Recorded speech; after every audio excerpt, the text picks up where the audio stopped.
Hello, welcome. ये मेरा पहला ऑनलाइन सेशन होगा जो मैं यूट्यूब या और किसी इलेक्ट्रॉनिक मीडिया पे पब्लिश करूँगा। आप लोगों ने शॉर्ट नोटिस पे जस्ट एक व्हाट्सएप मैसेज पे इसको ज्वाइन किया, इसके लिए थैंक यू। तो काफ़ी लोग आए हैं। चलो, स्टॉक मार्केट में बहुत लोग इंटरेस्टेड है, ये देखकर अच्छा लगा। देखिए, मैं आपके साथ एक सिंपल चीज़ आज शेयर करूँगा कि जिसे देखकर आप लोग चौंक जाएंगे कि इसी टेन्योर में अगर हम लोगों ने थोड़ा सा ध्यान स्टॉक मार्केट के पास दिया होता तो आज बहुत अच्छे रिटर्न्स हम लोगों को मिले होते, या हम कह सकते हैं कि बहुत अच्छी असेट क्रिएशन यहाँ पर हो सकती थी। अब इसमें काफ़ी लोग जानने वाले हैं, इसलिए मैं पहले भूल गया। मैं शॉर्ट में अपना प्रोफाइल बताऊँ। मेरा नाम महेश दागड़िया। मैं 2003 से स्टॉक मार्केट में काम कर रहा हूँ एज एन एम्प्लॉय। प्रोफेशनली मैं 2003 से काम कर रहा हूँ। वैसे मैं ट्रेडिंग और डीमैट अकाउंट ये सारी चीज़ों से 1996 से जुड़ा हूँ। जब मैं 12th स्टैंडर्ड में पढ़ा करता था, HDFC का IPO आया था। वो मेरे लाइफ का फर्स्ट IPO था जो मैंने अप्लाई किया था, जिसमें मुझे कुछ स्टॉक मिले भी थे। बट ऑब्वियस है, कॉलेज लाइफ थी, मैंने बेच दिए, आज मेरे पास नहीं है। बट मैंने वहाँ से स्टार्ट किया था, और आई कैन से कि जब से कंप्यूटर पे शेयर ट्रेड करना शुरू हुए है तब से मैं मार्केट में काम कर रहा हूँ। 2003 में एज एन प्रोफेशन मैंने इसको ज्वाइन किया था। 2003 से 2008 मैंने रेलिगेयर के साथ काम किया एज एन असिस्टेंट मैनेजर। 2008 में मैंने ग्लोब ज्वाइन किया एज एन ब्रांच मैनेजर। 2013 में मेरा प्रमोशन होके एज एरिया मैनेजर, मतलब रीजनल मैनेजर मैंने काम किया। और अब मैं being as a master franchisee individually काम कर रहा हूँ, जिसमें 25+ एक्टिव सब ब्रोकर मेरे पास है, और मैं सब ब्रोकर डेवलपमेंट पे ही अब काम करूँगा। और मेरे इंडिविजुअली भी अपने क्लाइंट्स हैं, जिसमें 100+ क्लाइंट्स है। बट 100+ क्लाइंट्स में मैं 5 लाख से कम टिकट साइज़ के क्लाइंट नहीं लेता हूँ, इसलिए मेरे पास क्लाइंट्स थोड़े कम हैं। ये मेरा शॉर्ट प्रोफाइल था। बाकी मेरे सब ब्रोकर्स थ्रू काफ़ी क्लाइंट है, और मैंने अपने स्टॉक मार्केट जर्नी में लगभग 25,000 से भी ज़्यादा क्लाइंट्स के साथ काम किया है।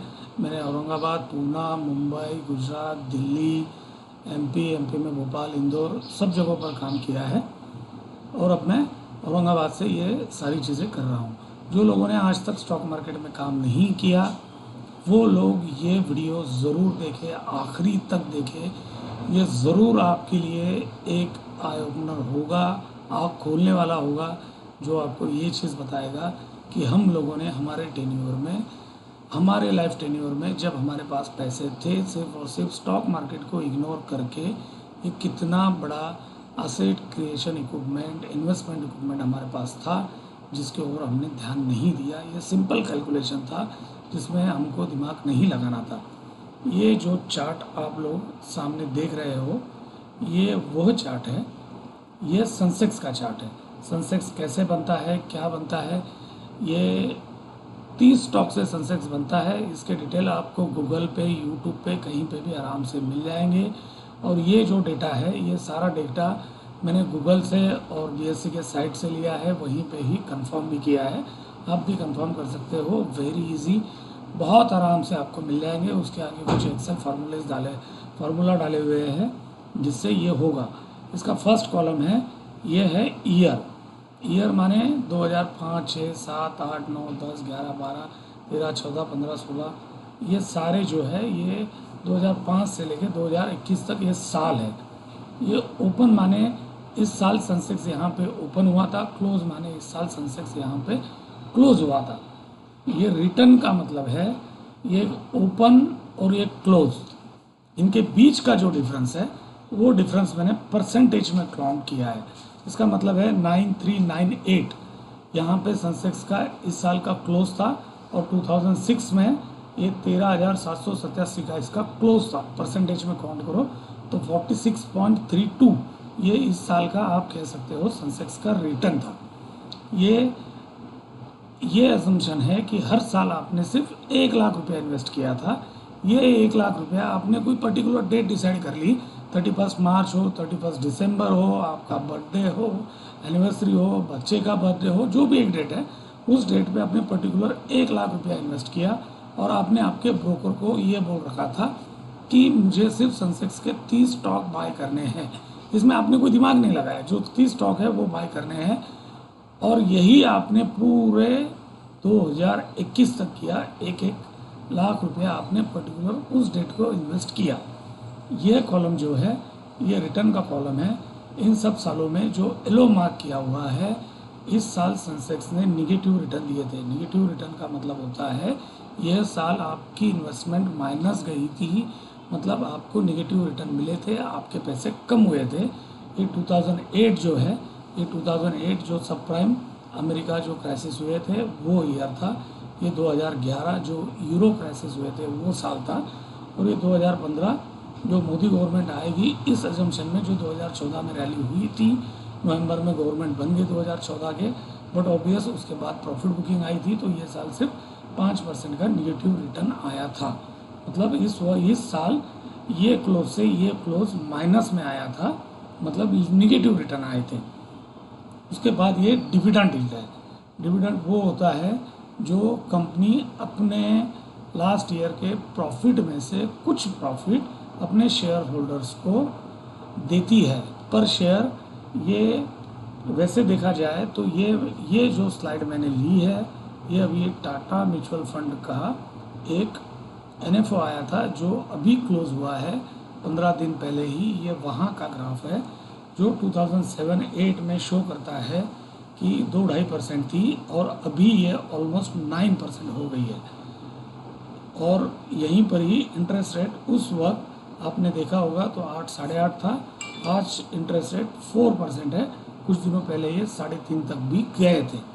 तो मैंने ये जो स्लाइड है, इस स्लाइड में बेयर मिनिमम जो है, कम से कम जो है वो लिया है 4%। तो ये उसका डिविडेंड यील्ड हो गया आपके इन्वेस्टमेंट का 4% का। और ये हुआ है जो आपने हर साल 1-1 लाख रुपया ऐड करने के बाद ये आपकी वैल्यू क्या बनी और नेक्स्ट ईयर के लिए आपका वैल्यू क्या था। तो एक साल समझने के लिए मैं आपको डिटेल बताता हूँ।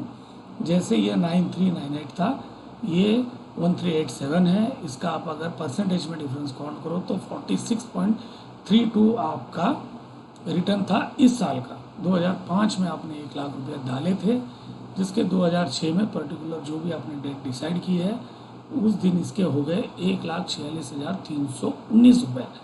प्लस आपने 1 लाख रुपया एडिशन किया है। ये साल एडिशन मतलब आपने 1 लाख रुपया और डाला जिसका स्टॉक आपने बाय किया। 4% आपको डिविडेंड यील्ड मिली। ये 4% आपको काय पे मिलेगा, जो आपने लास्ट ईयर 1 लाख रुपया डाले थे उस पर।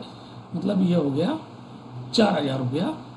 ये दोनों मिला के हो गए 1,04,000 रुपये जो आपने ये साल डाले हैं। डिविडेंड आपने री इन्वेस्ट किया है, इसको घर नहीं ले गए हैं आप। और ये 41,46,349 जो आपका लास्ट ईयर का इन्वेस्टमेंट बन गया। तो नेक्स्ट ईयर मतलब 2006 को आपका इन्वेस्टमेंट हो गया 2,50,319 रुपया। आप इसको ऐसे ही कैलकुलेट करते जाएंगे। ये आपकी इन्वेस्टमेंट, ये कॉलम आप ऐसे ही कैलकुलेट करके जाएंगे। आप ही इसको एक्सेल में डाल सकते हो। ये फिगर आप गूगल पे कैरी कर सकते हो, चेक कर सकते हो, क्रॉस टैली कर सकते हो। ये फार्मूले डाल के आप टैली कर सकते हो। तो आपने जो 17 लाख रुपए इस 17 साल में इन्वेस्ट किए हैं, जिसमें से ये 1 लाख रुपया तो आपने अभी डाला है, ये 1 लाख रुपया इससे पहले डाला था, इसके 1 साल पहले डाला था, मतलब मोटा मोटी ये 5 लाख रुपया आपने ये लास्ट 5 साल में डाले हैं। एक साथ आपने पैसे नहीं डाले थे।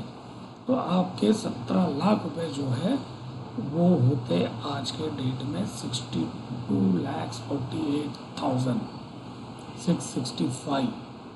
बिलीव मी, ये मैं कोई आपको MLM मार्केटिंग नहीं बता रहा हूँ, जहाँ आपको एक मेंबर बनाना था, आप एक बन गए, फिर आप 3 बनाते, फिर वो 3 आगे 3 बनाते, फिर 3 इसके बनते, फिर ये 3 इसके बनते। ये कोई प्रोडक्ट खरीदते, कुछ करते, आपको कोई प्रोडक्ट पिच करना था, आपको कोई मार्केटिंग करनी थी, कुछ ही नहीं करना था आपको सिर्फ और सिर्फ यह भरोसा रखना था कि मार्केट अच्छा है, स्टॉक मार्केट में इन्वेस्ट करना चाहिए, लॉन्ग टर्म में हमको रिटर्न देगा। आप बस इतना ही भरोसा कर लेते तो बहुत था। आपके 17 लाख रुपए के आज आपके पास 62 लाख होते, और 62 लाख पे आज के टाइम में डिविडेंड यील्ड 8% है। 62 लाख का 8% मतलब 5 लाख रुपया अराउंड पर ईयर आपकी इनकम होती सिर्फ और सिर्फ डिविडेंड से। आप अगर आज इन्वेस्ट करना बंद भी कर देते तो अब सोचते हैं कि आपको थोड़ा सा मार्केट पता था और आपने थोड़ा सा दिमाग लगाया होता। यह जो रिटर्न है इसको आप अगर कैलकुलेट करो तो यह आता है 17.65% पर ईयर CAGR। 17.65% का CAGR पे आपको ये रिटर्न मिलते हैं।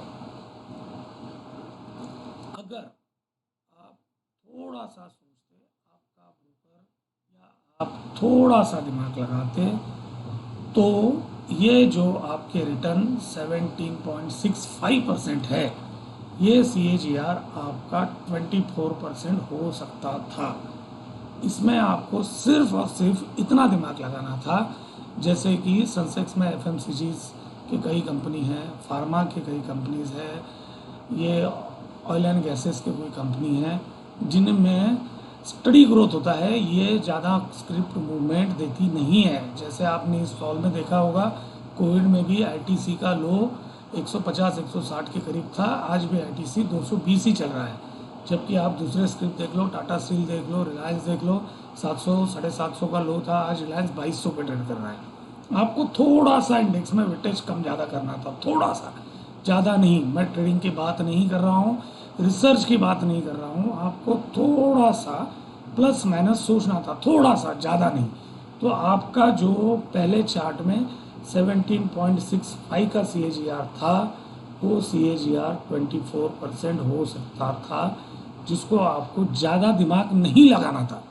सिर्फ कुछ स्टॉक में चर्निंग करनी थी, कुछ थोड़ा सा भी चर्निंग करते, आपका ब्रोकर अच्छा होता, आपका ब्रोकर मार्केट में अच्छी स्टडी करने वाला होता, आपको अच्छी एडवाइस करने वाला होता, तो आपका CAGR 24% होना कोई बहुत बड़ी बात नहीं थी, कोई रॉकेट साइंस नहीं था।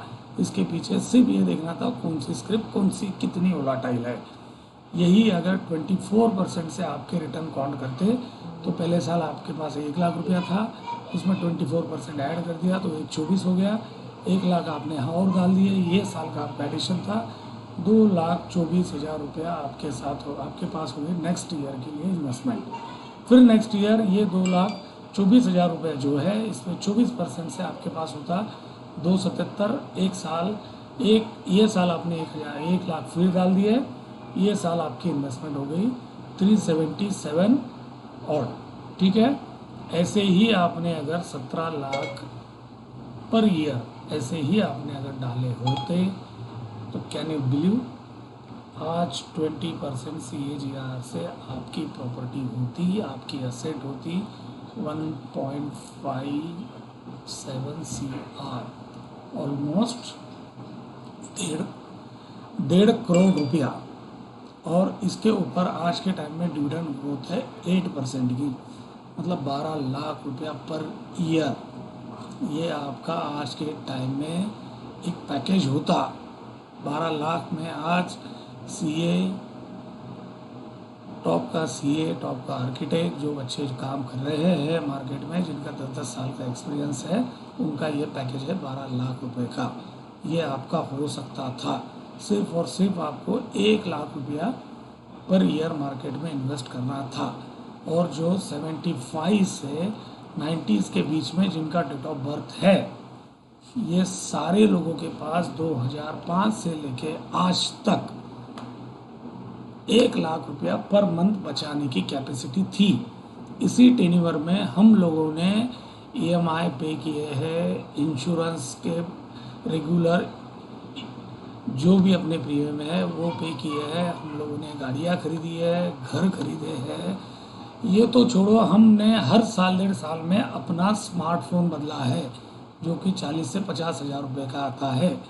ये हमने अपना भी बदला है, अपने वाइफ का भी बदला है, हमने हमारी टीवी बदली है, वॉशिंग मशीन्स बदले हैं, घर का इंटीरियर चेंज किया है, सब कुछ किया है। सिर्फ हमने 1 लाख रुपया इधर डालना भूल गए। इससे मतलब है कि हमने ध्यान ही नहीं दिया, हमको पता ही नहीं था कि ये भी हो सकता था। हमने ध्यान नहीं दिया, इसके ऊपर ध्यान देना चाहिए था। तो और ये कोई रॉकेट साइंस नहीं है, मैं आपसे कोई एमएलएम मार्केटिंग, कोई आपको हवाई बातें नहीं कर रहा हूँ, हवाई फिगर नहीं बता रहा हूँ। आप थोड़ा सा इतना भरोसा रख लेते कि स्टॉक मार्केट भी एक चीज़ है जहाँ पे इन्वेस्टमेंट हो सकती है, जहाँ से हमको अच्छे रिटर्न मिल सकते हैं। आप अगर इतना सोच लेते तो आज आप 1.5 करोड़ के मालिक होते, सिर्फ और सिर्फ 1 लाख रुपया पर ईयर इन्वेस्ट करने से। ये आप अच्छे से चेक कर लेना, देख लेना। इन्वेस्टमेंट बहुत अच्छी चीज़ होती है।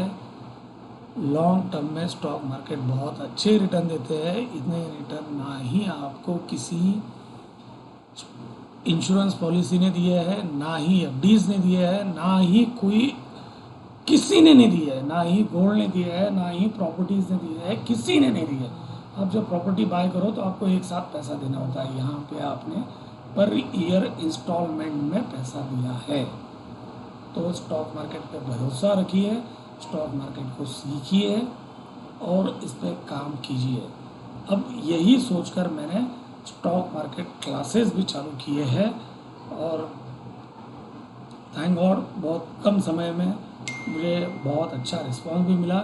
पिछले 4 महीने में मैं अभी तक 120 प्लस लोगों को सिखा चुका हूँ, जहाँ पे मैंने ट्रेडर नहीं सारे इन्वेस्टर बनाए हैं। वो बहुत अच्छे से मार्केट में काम कर रहे हैं, बहुत अच्छे से ट्रेडिंग कर रहे हैं, बहुत अच्छे से पैसे बना रहे हैं। तो आप भी सोचिए, सीखिए, किसी से भी सीखिए। मैं भी सिखा रहा हूँ, बहुत से लोग हैं मार्केट में जो सिखा रहे हैं, उनसे सीखिए, किसी से भी सीखिए, बट सीखिए। क्योंकि जब तक आप सीखोगे नहीं तब तक आप मार्केट में इन्वेस्ट करोगे नहीं, और जब तक आप इन्वेस्ट करोगे नहीं यह अपॉर्चुनिटी आपसे मिस हो जाएगी। यह फिगर फिर एक बार बोल रहा हूँ, आप कहीं से भी टैली कर लीजिए। ये कोई हवाई फिगर नहीं है, ये कोई तो फिगर नहीं है, मैंने उठाया आपको बोल दिया, ऐसा कुछ नहीं है इसमें। आप टैली कर लीजिएगा, ज़रूर मार्केट में ट्रेड करिए, मार्केट में इन्वेस्ट करिए। थैंक यू वेरी मच जो आपने टाइम दिया इसके लिए।